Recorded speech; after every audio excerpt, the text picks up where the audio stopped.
오늘 말씀의 제목은 인자 앞에 선 교회라는 제목으로 말씀을 나누겠습니다. 우리가 살고 있는 이 시대에 교회에 대한 평가는 어떻습니까? 세상 사람들이 교회에 대해서 소망을 갖고 있을까요? 세상 사람들만이 아니라 교회 안에 있는 우리들도 교회에 대해서 소망을 갖지를 않습니다. 더 이상 기대를 하고 있지 않는 것이 우리 시대의 교회에 대한 평가입니다. 그렇다면 세상 사람들과 우리가 교회에 대해서 무슨 소망을 갖고 있을까요? 무엇을 소망했을까요? 이것이 굉장히 중요합니다. 세상 사람들이 말하는 것처럼 이 땅에서 걱정과 근심과 고통이 없이 그냥 살아가기 위하여서 신적 능력을 구하고 신적인 도우심으로 말미암아서 고민거리를 제거하는 것을 소망이라고 말하는 것일까요? 그런데 그렇지 않아요. 교회를 비판하는 많은 사람들의 그 평가를 자세히 들어보면 교회의 무능력을 말하는 분들은 거의 없습니다. 무엇을 말하냐면 자정능력을 잃어버린 교회에 대한 이야기를 계속한다는 것입니다. 이것은 무엇입니까?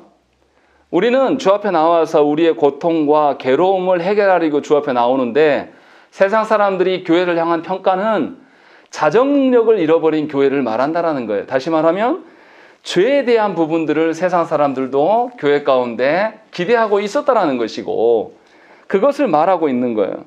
그런데도 불구하고 교회가 이러한 비판을 아주 오랫동안 들어왔음에도 불구하고 여전히 교회는 무엇을 향해 달려갑니까? 교회에 얼마만큼의 성도가 있는가? 교회 예배당의 사이즈는 어떤가? 또 교회의 생존의 문제는 또 어떤 것인가? 이런 것을 붙들고 고민한다는 점이에요. 너무 이상하지 않습니까? 역전이 돼버린 거예요. 사실은 교회가 죄의 문제를 붙들고 하나님 앞에 서야 되는 것이 합당한데 오히려 세상이 교회를 향하여서 자정 능력을 운운하면서 죄에 대한 이야기를 하고 있고 교회에 대한 우리들은 도리어 세상의 방식으로서 교회의 크기가 얼마나 되는가 그리고 그 교회의 능력이 얼마나 큰 것인가를 말한다는 것입니다. 오늘 본문은 이러한 우리의 이상한 상태, 이 상태를 아주 잘 드러내주는 본문입니다. 그래서 과연 우리가 무엇을 붙들고 살아가야 되는 것인지 우리가 무엇 때문에 교회된 자들인가를 본문을 통해서 우리가 알 수 있습니다. 그래서 참된 믿음이란 과연 무엇이고 그것을 근거로 살아가는 삶이란 것을 무엇인지를 오늘 본문을 통해서 저와 여러분들이 발견하셔야 될 줄로 믿습니다. 자, 먼저 말씀을 보시면 아주 특이하게 구성되어 있어요. 1절을 보시면 뭐라고 되어 있냐면 수일 후에 예수께서 다시 가버나움에 들어가셨다라고 되어 있습니다. 다시 들어가셨다라는 것은 일전에 이미 가버나움에 가셨다라는 것이죠.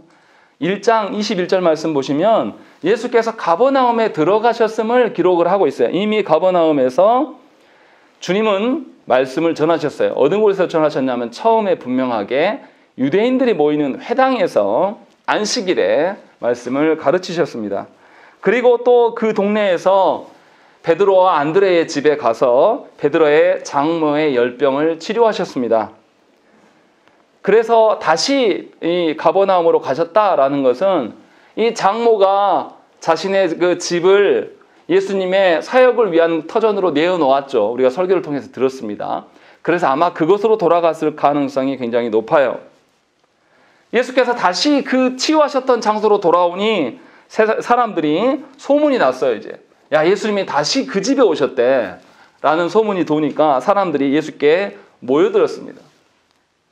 그런데 특이한 점이 뭐냐면 예수님은 분명히 그 가버나움에 가셔서 뭘 하셨냐면 하나님 나라에 대해서 복음에 대해서 선포하시려고 회당에 가셨으나 지금은 다시 돌아가셨을 때 사람들이 예수께 모인 이유와 목적은 무엇입니까? 병 치료하려고 지금 모여드는 거예요. 복음 때문에 모여들었다고 보기는 어렵습니다. 질병을 치료받기 위한 목적으로서 이들이 모여들고 있었다는 것이죠. 그래서 예수님께서는 무엇을 이야기하십니까? 2절 말씀을 한번 읽겠습니다. 2절 시작. 많은 사람이 모여서 문앞까지도 들어갈 자리가 없게 되었는데 예수께서 그들에게 도를 말씀하시더니 예수께서 예수께 모여온 자들의 그 기대에 응해 주시지 않았다 라고 마가는 분명하게 이야기를 하고 있는 거예요. 오히려 하나님 나라의 도를, 하나님 나라의 복음을 먼저 말씀하셨다라는 것을 우리가 알 수가 있다는 것입니다. 우리는 어떻습니까? 우리가 주님을 찾고 예배당에 모이는 목적이 무엇입니까? 주께서는 이 땅에 무엇 때문에 이 땅에 성육신 하셨습니까? 우리의 죄 문제를 해결하시기 위해서 이 땅에 오셨어요. 하나님의 진노를 감당하시려고 성육신하셔서 우리에게 와 주셨다는 것이죠. 그래서 죄의 문제를 해결하시고 구원의 길을 여시고 구원의 길을 사람들에게 알려주시기 위하여서 복음을 전하는 사역에 주력하시려고 이 땅에 오신 것입니다. 그럼에도 불구하고 옛날이나 지금이나 많은 사람들은 구원에는 사실 관심이 없어요. 인생의 문제로 주 앞에 서는 사람들이 대부분입니다. 복음과 하나님의 하나님 되심에 대해서 관심을 갖는 사람들은 극히 드물어요. 오히려 살아가는 인생 문제 때문에 괴로워하는 것이죠. 그것을 해결받기 위해서 주 앞에 서는 이들이 참으로 많다라는 것입니다. 우리 교우들 중에 지금 이 자리에서 그런 목적으로 주 앞에 서 있다라면 여러분들은 잘못 오신 거예요. 여러분들이 찾고 구하는 것은 이곳에서 발견될 수가 없습니다. 분명하게 우리는 주를 따르고 주 앞에 서는 목적은 예수께서 이 땅에 오신 목적과 부합해야 되는 것입니다. 이 땅에 오셔서 주님은 자신을 내어주셨습니다. 그런데 모인 우리들이 예수님의 목적에 부합하는 사람이 아니라 다른 목적으로 교회를 구성해가고 교회를 세워가요. 오늘 본문에 예수를 따라서 모인 자들도 다 그런 자들입니다. 주님의 목적과 상관없는 자들, 자신의 인생살이의 고달픔과 괴로움으로 주 앞에 나온 자들이 지금 예수님을 애워싸고 있는 형국이에요. 주님의 마음이 얼마나 아프고 괴로우셨겠습니까? 사람들로부터 많은 사람들로 둘러싸여 있으나 실제로 하나님 나라를 알고 하나님 나라에 대해 소망을 두는 사람은 예수님 혼자예요. 거기에 많은 사람들이 모여 군집해 있으나 아무도 주님의 목적을 부합하지 않는다는 거죠. 주께서 조국교회를 바라보면서 동일한 마음을 갖지 않으실까요? 우리의 삶을 바라보면서 하나님께서 진정으로 내가 부르신 목적대로 너희가 이 부름에 응했구나 라고 말씀하고 계심을 여러분들은 들으십니까? 오늘 본문 처음부터 그 이야기를 하고 있는 거예요. 주님의 목적과 모인 사람들의 목적이 다르다. 그래서 주님은 치유가 아니라 복음을 전하고 있다라는 것을 우리에게 보여주고 있는 것입니다. 문제는 뭐냐면 너무나 감사하게도 이 모인 자들 중에서 중풍병자를 데려온 사람들이 있었는데 그들이 믿음이 있었다라고 이야기해요. 5절에 보시면 예수께서 그들의 믿음을 보시고 라고 되어 있어요. 다행스러운 것은 이 중에도 믿음이 있는 자가 있었다는 거죠. 그런데 이 중풍병자는 어떤 사람입니까? 유대 공동체에서 우리가 지난 시간에도 말씀을 드렸지만 질병에 걸린 자, 그것도 중풍병은 마비돼요. 몸이 마비돼가지고 사지를 못 씁니다. 본인 혼자 거동하지도 못하고 앉지도 못해요. 그래서 네 사람이 들고 왔어요. 근데 이런 사람들은 유대 사회에서 격리 조치 당합니다. 하나님께 저주를 받은 자라고 생각하기 때문에 이들과 함께 살아갈 수가 없어요. 그런데 이 중풍병에 걸린 사람을 들고 온 사람들은 어떻게 하냐면 주님께 나아가려고 한 거예요. 이것 자체가 이미 사회적인 지탄을 받을 수밖에 없는 형국이에요. 그런데 이들은 목숨 걸고 그 자리에 나간 겁니다. 그런데 이들이 뭐 합니까? 예수께 나아갈 수 없으니까 올라가서 뭐 해요? 그 유대 땅의 그 가옥들은 우리와 구조가 다릅니다. 유대인들의 마당은 어디 있냐면 지붕이 마당이에요. 그리고 그 밑에 방이 있는 거죠. 그런데 이들이 지붕에 올라가서 그 지붕을 다 뜯어냅니다. 생각을 해보세요. 이 지붕 앉아 사람들이 그 안에 가득한데 위에서 지붕을 뜯어내면 먼지가 다 어디로 가겠습니까? 그리고 지붕을 뜯어낼 때 아주 조용히 뜯어냈을 리는 없어요. 곡괭이질을 하면서 막 푸당탕탕 소리를 내면서 분명히 뜯어냈을 거예요. 그러면 그 방 안에 있는 사람들한테 우리 봐라, 우리 주목해라 하는 거하고 똑같은 거예요. 모든 사람들한테 야, 우리는 중풍병자 걸린 사람, 격리 조치해야 될 코로나 걸린 사람이 지금 데려왔어. 이것을 하고 있는 겁니다. 그러니까 예수께서 이 질병을 다스리시는 분이시라는 것을 믿지 못하면 할 수 없는 일이에요. 예수께서 질병을 다스리심에 대한 그 믿음이 있는 것이 있기 때문에 사회적인 지탄과 사람들의 비난을 감수하면서도 생명이 주님께 달려있다는 것을 믿었기 때문에 이걸 할 수 있는 거죠. 주님은 이 믿음을 보신 거예요. 그런데 이들이 너무나 안타깝게도 어떻습니까? 지붕을 뚫을 수밖에 없었던 것은 분명히 사람들 때문에 나아갈 수 없는 거예요. 4절에 뭐라고 되어 있냐면 무리들 때문에 예수께 데려갈 수 없다라고 되어 있는 것입니다. 이들이 이렇게 지붕을 뚫을 수밖에 없는 연유가 마가는 무엇이라고 이야기하냐면 분명하게 사람들 때문에 나아갈 수 없다, 무리들 때문에 나아갈 수 없다라고 말하고 있다는 것입니다. 이 무리들은 어떤 사람들입니까? 육신의 문제로 인하여서 주 앞에 선 자들이에요. 주께서 말씀하신 죄의 문제, 하나님 나라의 복음의 문제로 주 앞에 선 자들이 하나도 없어요. 다 뭐냐면 육신의 문제로 인하여서 주를 다 애워싸고 있는 것입니다. 우리 시대에 세상 사람들이 교회를 바라보는 그 신뢰도는 아주 형편없이 낮습니다. 세상 사람들이 하나님께 실망했기 때문에 이러한 신뢰도를 보이는 것이 아니에요. 교회를 믿고 다닌다고 하는 우리 성도들로 인하여서 이 신뢰도가 형편없이 추락한 것입니다. 다시 말하면 지금 복음을 갖추고 복음을 가두고 복음을 교회 안에만 머무르게 하는 사람들이 누구냐면 먼저 믿은 저와 여러분들이라는 것입니다. 조국 교회 안에 있는 성도들이 세상 속에 하나님 나라의 가치와 질서들을 보이는 일에 열심을 내지 않아요. 그냥 그렇게 자기 문제에 취해서 자기 사랑에 똘똘 뭉친 자들이 주님을 다 애워싸고 주님을 세상으로부터 격리시키면서 살아가는 것이 조국교회의 형편이 아닌가 우리가 생각을 해봐야 한다는 것입니다. 교회를 떠나가는 사람들이 하나님께 상처받아서 떠나간다고 하는 사람은 거의 없습니다. 대부분 다 교회를 떠나가는 사람들은 사람 때문이다라고 말하거든요. 물론 그들이 잘했다는 것은 아니에요. 그들도 누구를 믿어야 됩니까? 하나님을 믿었어야 될 존재들이에요. 우리는 어떻습니까? 진정으로 하나님께서 예수 그리스도를 보내신 그 목적대로 우리가 부응하면서 하나님을 믿고 살아가는 자들입니까? 아니면 이 현실 속에서 내 인생 앞에서 벌어지는 일들로 인하여서 고통스러워하며 그 문제 해결을 위하여서 주 앞에 선 자들입니까? 4절에 있는 것처럼 여기에 여러분들의 이름을 넣으십시오. 무리들 때문이 아니라 조성은 때문에 예수께 데려갈 수 없었다. 이런 일들이 여러분들의 가정과 현실 속에 벌어지고 있는 것임을 아셔야 된다는 거예요. 우리가 잘못 믿기 때문에 우리가 하나님의 하나님 되심을 드러내는 것이 아니라 우리가 인생의 내 문제, 내 인생이 하나님의 인도하심 때문에 인도하심 가운데 있다라고 믿는 것이 아니라 내가 개척하며 내가 해결해야 되고 내가 사람들 앞에 인정받기 위해서 살아가려고 하는 이것 때문에 예수 믿지 않는 사람들이 예수에 대한 흥미가 없는 거예요. 하나님을 전혀 볼 수가 없게 만든다는 것입니다. 오늘 본문에는 이러한 사람들이 확연하게 등장합니다.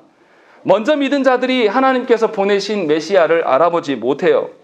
6절을 보십시오. 누가 나옵니까? 어떤 서기관들이라고 되어 있어요. 이 서기관들은 당시에 인쇄들이 없었습니다. 그래서 어땠습니까? 성경을 필사했어요. 우리처럼 은혜 받기 위해서 필사한다는 그런 개념이 아니라 성경을 존수해야 되기 때문에 이 사람들의 평생 직업은 뭐 하는 거냐면 성경을 그대로 필사하는 겁니다. 그런데 이들이 성경에 대해서 어느 정도까지 신중하게 하냐면 목욕을 다 하고 하나님 앞에 완전하게 회개한 다음에 필사 작업을 해요. 그래서 오류가 거의 없었습니다. 오류가 일어나면 하나님 앞에 범죄한 것으로 간주하기 때문에 아주 이들이 그 어떤 기준에 있어서는 탁월한 자들이에요. 그리고 이들이 성경을 필사하기 때문에 이들이 얼마나 성경에 대해서 잘 알겠습니까? 일반인들은 성경을 본 적도 없어요. 그런데 이들은 보고 읽을 뿐만 아니라 이것을 또 필사 작업까지 하는 사람이에요. 그러니까 사실은 그 당시에 성경 전문가들이에요. 그리고 그렇기 때문에 성경을 다룰 수 있는 그 권위에 있기 때문에 이들은 종교계의 주역이었습니다. 종교 지도자들이었다는 것이죠. 그런데 놀라운 것은 뭐냐면 구약 성경에서 계속 말씀하시는 것이 무엇입니까? 타락한 우리들을 향하여서 하나님께서 메시아를 보내실 것이다. 구원주를 보내실 것에 대한 예언들이 구약에 수없이 나와요. 얼마나 많이 이들이 보고 필사했겠습니까?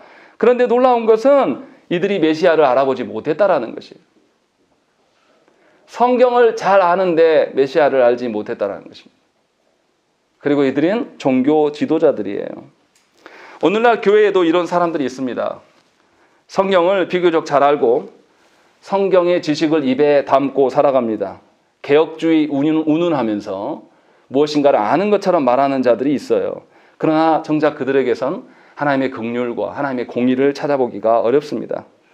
그냥 사람들을 평가하고 정죄하는 데 굉장히 능해요. 사실 그들이 많이 알고 있지는 않아요. 아주 짧은 성경 지식으로 성도들을 난도질하는 데 아주 익숙합니다. 이 교회는 이래서 문제, 저 교회는 저래서 문제, 저 성도는 이것이 문제, 이 설교는 누가 들어야 돼. 이것이 우리가 하는 일 아닙니까? 이러한 일들을 목사들도 행해요. 그런데 안타까운 것은 목사들만이 아니에요. 성도들 중에서도 자기가 아는 짧은 성경의 지식으로 인하여서 사람들을 죽이는 일고 또 교회를 갈라치게 하는 일에 우리가 행하고 있음을 발견해야 한다는 것입니다. 이런 사람들의 특징은 무엇입니까? 자신들의 교회의 주역이라고 생각하는 거예요. 자신이 교회의 주인이라고 생각합니다. 사실은 교회의 주인이 누굽니까? 그리스도십니다. 여러분들 가정은 누구십니까? 가정의 주인은 누구십니까? 여러분들 아니에요. 부모라고 해서 여러분들이 가정의 주인입니까? 아니라고요. 주께서 잠시 동안 여러분들에게 위탁해 주신 영혼일 뿐이지 여러분 소유가 아닌데도 불구하고 우리는 자녀들에게 갑질하지 않습니까? 내가 화가 나면 분노를 참지 못해요. 어떻게 주께서 나에게 위탁해 주신 그 영혼 앞에서 분노할 수 있습니까? 주 앞에 다시 내놓고 그간에 어떻게 양육했는지 주 앞에서 평가받을 날이 멀지 않았는데 어떻게 내 소망과 내 소원을 아이들에게 투영할 수 있습니까? 이거 있을 수 없는 이야기예요.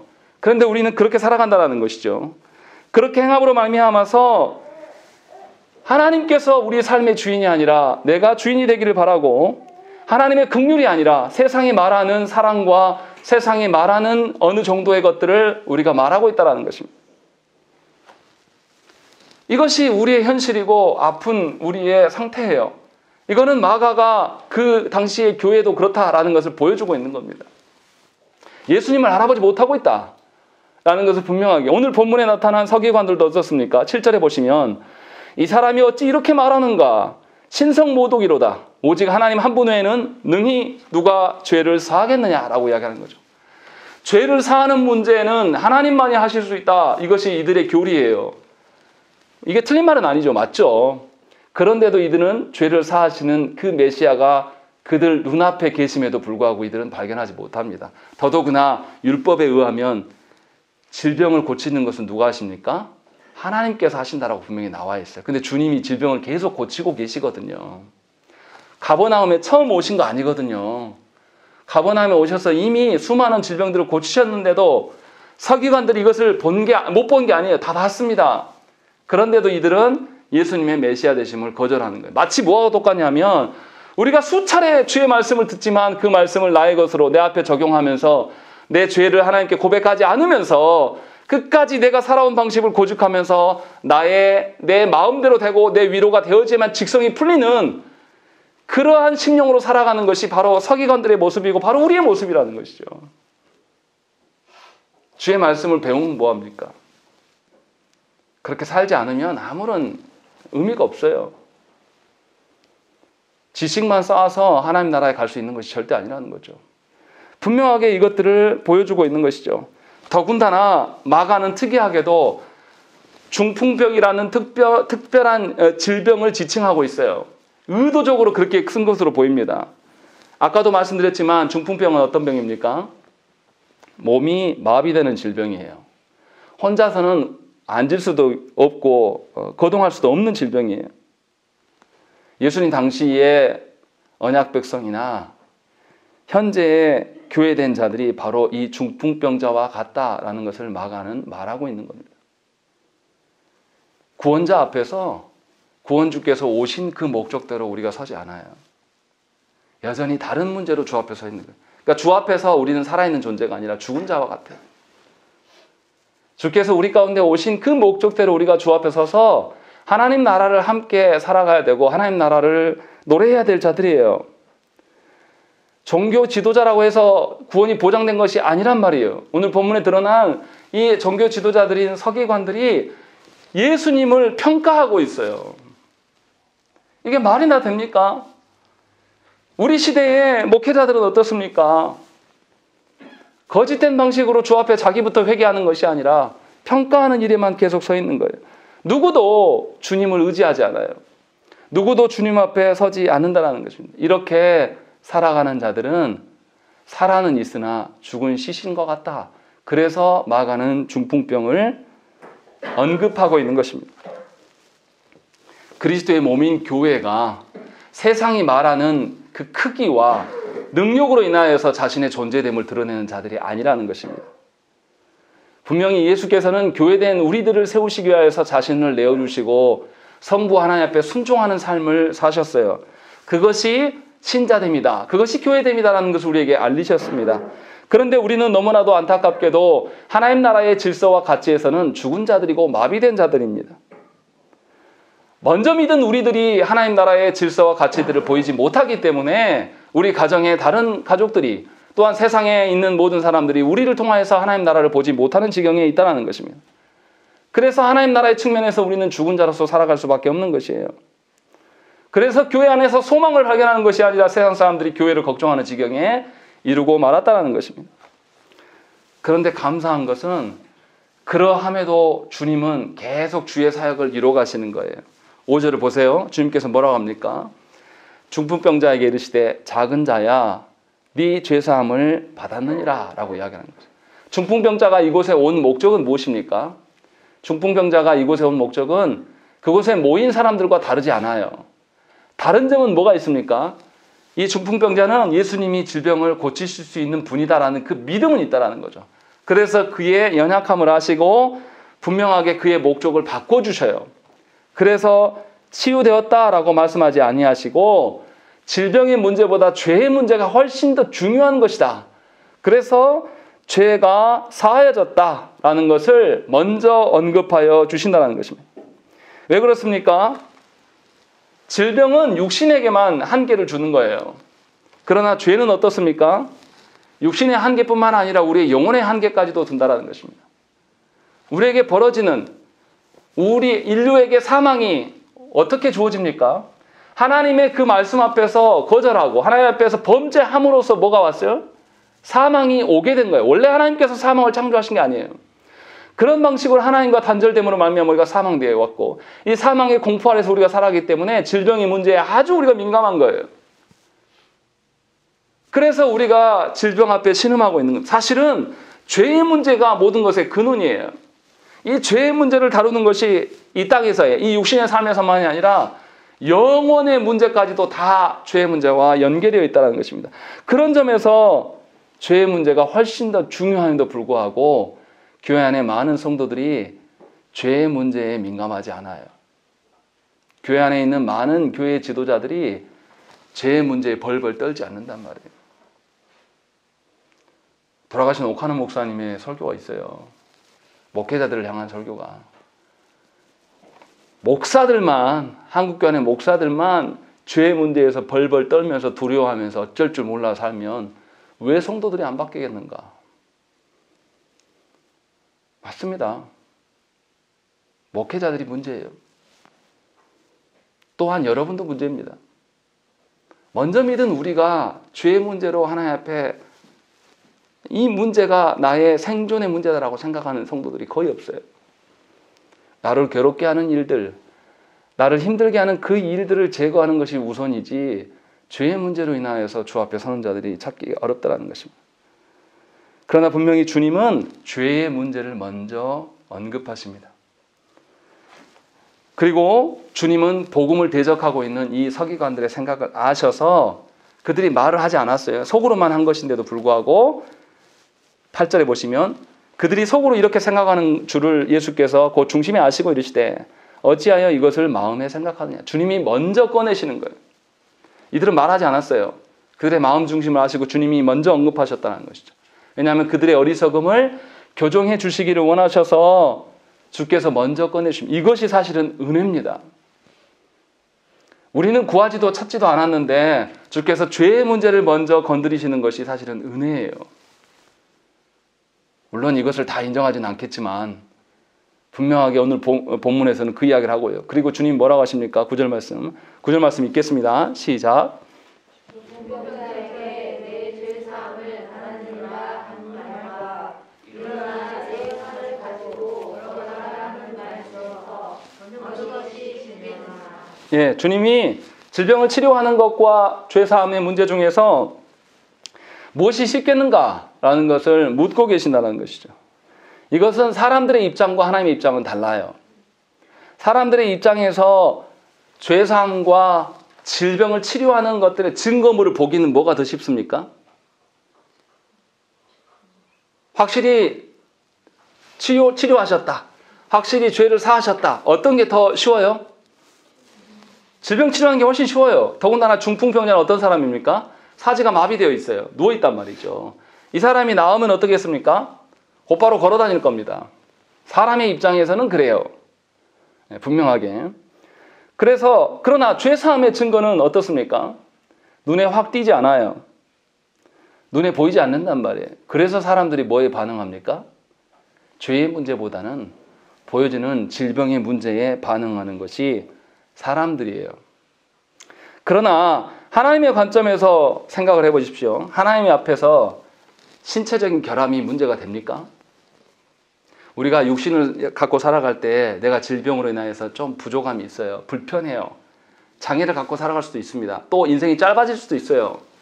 그것이 하나님의 입장에서 그게 중요한 것입니까?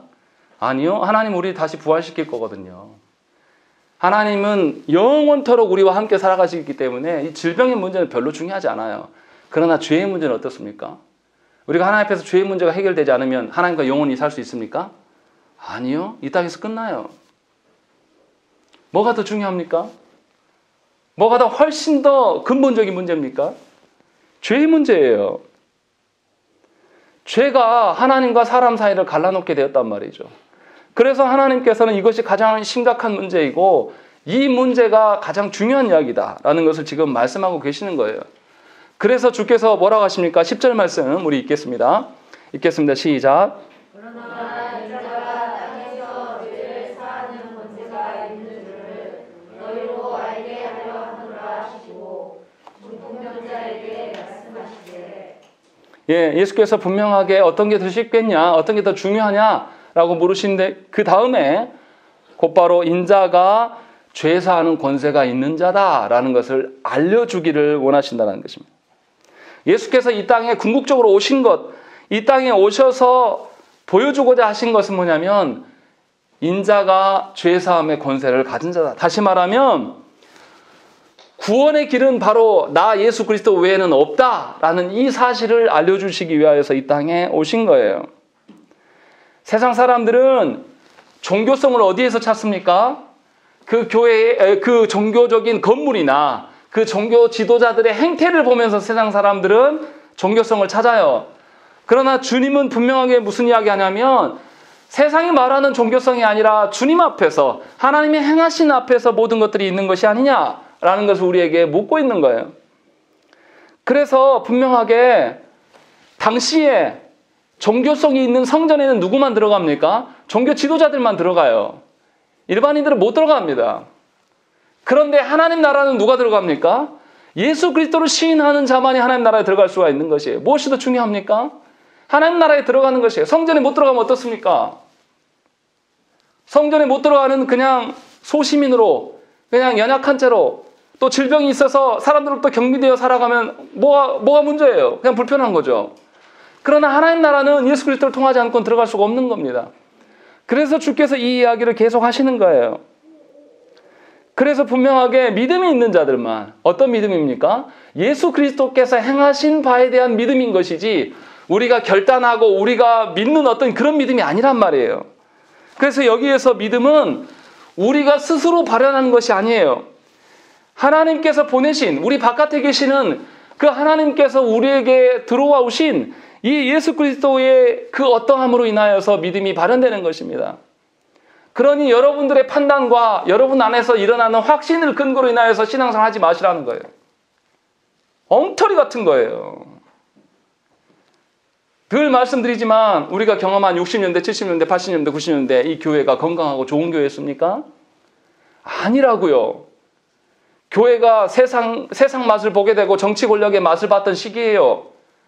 그래서 교회가 수많은 목회자들이 정치 권력과 결탁하면서 부패했던 그 나날들이란 말이에요. 더럽고 추악한 교회의 모델이 그 시대의 교회들이고 지금 우리의 교회예요. 그 모델을 근거로 살아가기 때문에 형편이 없는 겁니다.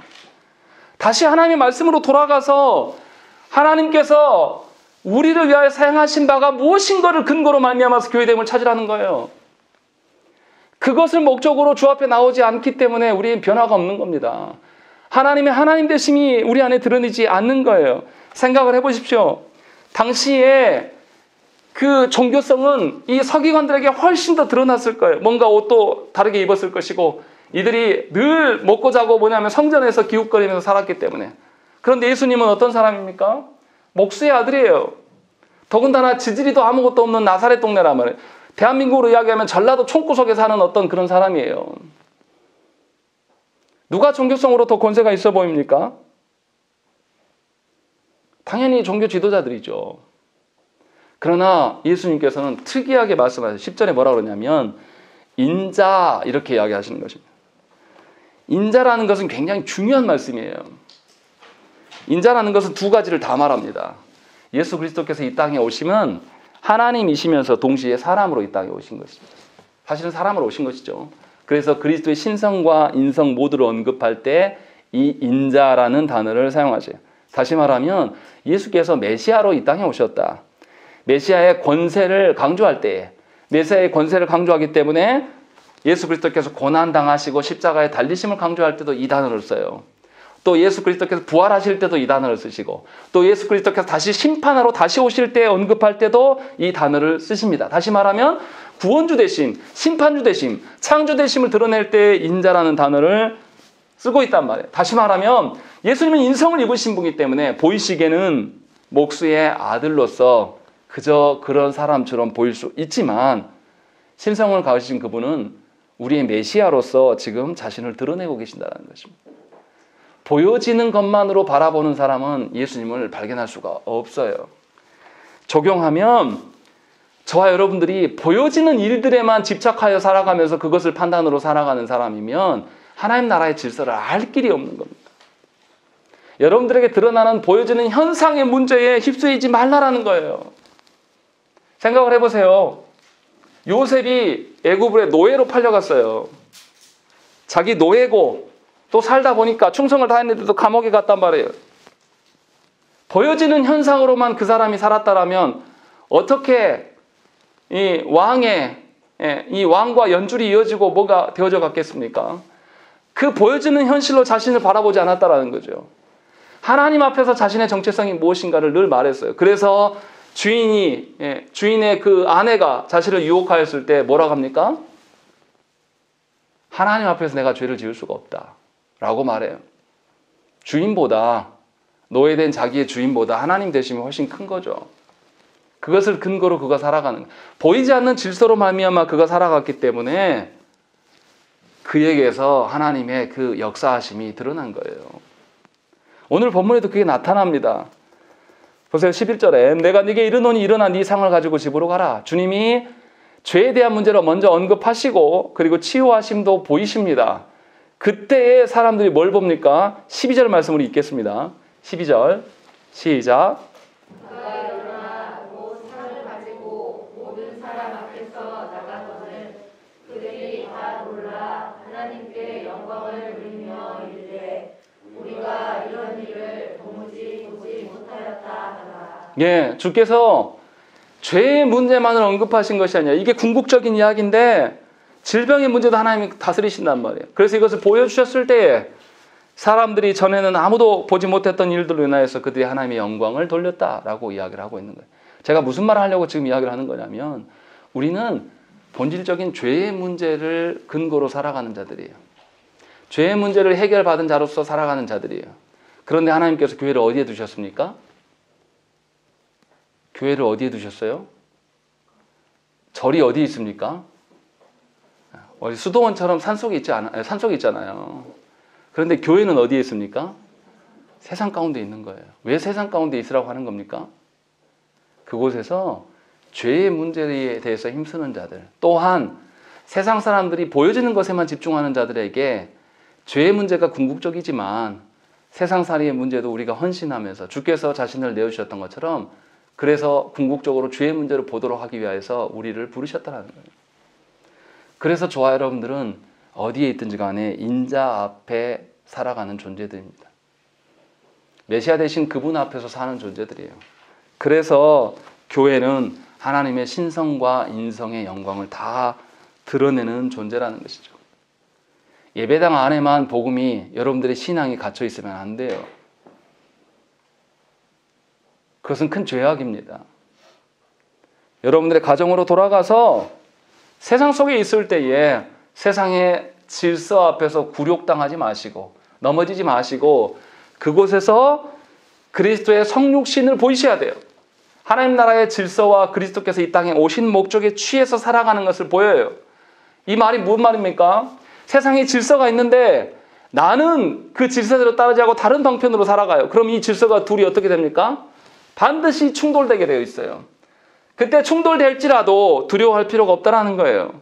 하나님의 다스리심을 믿고 있기 때문에 궁극적으로 우리가 드러내야 될 것은 이 세상의 질서에서 내가 사람들부터 인정받음이 아니라 이 충돌로 말미암아 사람들한테 외면당하고 업신여김을 당할지라도 우리가 드러내야 될 것은 예수 그리스도의 메시아 되심이라는 것이죠. 주님의 인자 되심을 분명하게 드러냄으로 말미암아서 세상으로 하여금 세상이 직접 하나님을 볼 수 없기 때문에 교회된 우리를 통해서 육신의 삶만을 보는 것이 아니라 진정한 영원한 하나님 나라를 보도록 우리가 살아가야 된다는 것이죠. 그러려면 우리가 무엇을 위해서 붙들고 살아가야 되겠습니까? 예수께서 인자로 우리 가운데 서 계신 것처럼 우리도 예수 그리스도의 그 길을 따라 걷는 자들이 되어야 한다는 것이에요. 교회에 오는 목적이 세상살이 잘해보려고 내 문제와 걱정과 고민거리를 해결하려고 오실 수도 있어요. 그러나 그것이 본질은 아니라는 겁니다. 그 문제에 위해서 기도해야 됩니다. 그러나 본질적으로 그것만이 우리의 기도 제목이 되어서는 안 된다는 거예요. 궁극적인 기도 제목이 없이, 궁극적인 것에 대한 변화가 없이 세상살이를 논하는 것은 사실은 교인이 아니에요. 세상 사람이에요. 그냥 존경성만 있는 거죠. 꼭 하나님이 아니셔도 돼요. 그분들은. 신이 나를 뭘 해결해 준다. 이거 기독교에만 있습니까? 아니 불교에도 있어요. 얼마나 그렇게 많이 살아갑니까?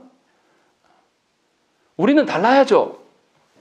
정말 살아계신 하나님 앞에 살아가는 존재들이라면 우리의 믿는 바가 무엇인가, 우리의 믿는 바대로 우리가 살아감이 어떤 방향을 향해 있는가를 드러내야 되자는 거죠. 이를 위하여서 우리는 예수 그리스도를 바로 알아야 됩니다. 그래서 주의 말씀을 경청하고 주의 말씀을 근거로 살아가는 것이에요. 그래서 매주 모여서 뭐 하는 겁니까? 성경 본문을 읽고 이 말씀을 토대로 설교를 듣는 거지 않습니까? 그렇게 살려고 설교 듣는 것은 감동받으려고 하는 게 아니에요. 그냥 감동받고 위로받고 내가 생각하지 못한 새로운 관점을 듣고 아 그렇구나 하고 이러려고 하는 게 아니에요. 실제로 그렇게 살기 위하여서 지금 여러분들은 이 앞에 서신 것이고, 눈에 보이기는 설교자만 보일지라도 사실은 우리 등 뒤에 서 계시는 삼위 하나님이 계심을 믿으시라는 것이죠. 이 삼위 하나님은 우리가 거니는 곳에 함께 계십니다. 그리고 계속 우리를 향해서 무슨 이야기를 하십니까? 질병의 이야기를 하시는 것이 아니라 죄에 대한 이야기를 계속 하실 거예요. 그리고 그 일들로 우리를 인도하실 것입니다. 그래서 저와 여러분들은 인자 앞에 선 자들이 돼야 돼요. 메시아 되신 그분 앞에서 살아가는 존재가 되어야 된다는 것입니다. 교회에서만이 아니라 가정 안에서 돌아가서 믿지 않는 우리의 가족 구성원들을 향하여서 복음의 가치를 드러내야 돼요. 못 드러내겠으면 말이라도 해야죠. 어떤 말이요? 내가 좋아서, 내가 주님 때문에 기쁩니다, 내가 주님 때문에 소망이라도 하고 있습니다 라고 말이라도, 이런 말이라도 해야 되지 않겠습니까? 그것이 뭐예요? 찬양이에요. 우리의 삶의 어떠함을 드러내는 것이 아니라 주께서 주신 말씀을 붙잡고 내 입에 담기라도 해야죠. 못하겠으면. 그것이 인자 앞에 선 교회에 합당한 삶의 태도라는 것입니다. 그러할 때에 우리는 하나님 나라의 도구로서, 하나님 나라의 군사로서 서게 되는 것이에요. 안타깝게도 오늘 본문에는 그런 사람은 없어요. 마가복음에서 보면 그런 이들이 거의 없습니다. 주님 홀로 걸어가심이 계속 드러나요. 그래서 읽으면 읽을수록 아파요. 꼭 우리 같아요. 저는 목사로서 하나님께 늘 한 번씩 기도할 때 있어요. 하나님 왜 이런 시대에 목사 세웠습니까? 좀 회개 시대에, 말씀이 있는 그런 시대에 세웠으면 참 좋겠는데 왜 이렇게 한국교회 무너져가는 것만, 더러운 꼴만 보도록 하나님 세우셨습니까? 하고 원망할 때도 있어요. 그런데 하나님은 늘 그렇게 말씀하십니다. 내가 죽었냐? 하나님이 안 계신 게 아니에요. 사람들을 보면, 조국교회를 보면 화가 납니다. 그러나 하나님은 내 꼬라지 부리는 거, 내 화내는 것보다 훨씬 더 크고 높으신 하나님이에요. 누가 문제입니까? 우리가 문제예요. 그 하나님을 못 보는 거예요. 안 보는 겁니다. 분명하게 다시금 주 앞에 서셔야 됩니다. 하나님을 보실 수 있도록 그리스도를 보기를 소망함으로 저와 여러분들이 살아갈 때에 삶의 모든 영역 안에서 하나님의 하나님 되심이 드러나는 것이고, 그것으로 말미암아 여러분들이 위로와 힘을 얻으실 줄로 믿습니다. 함께 기도하겠습니다.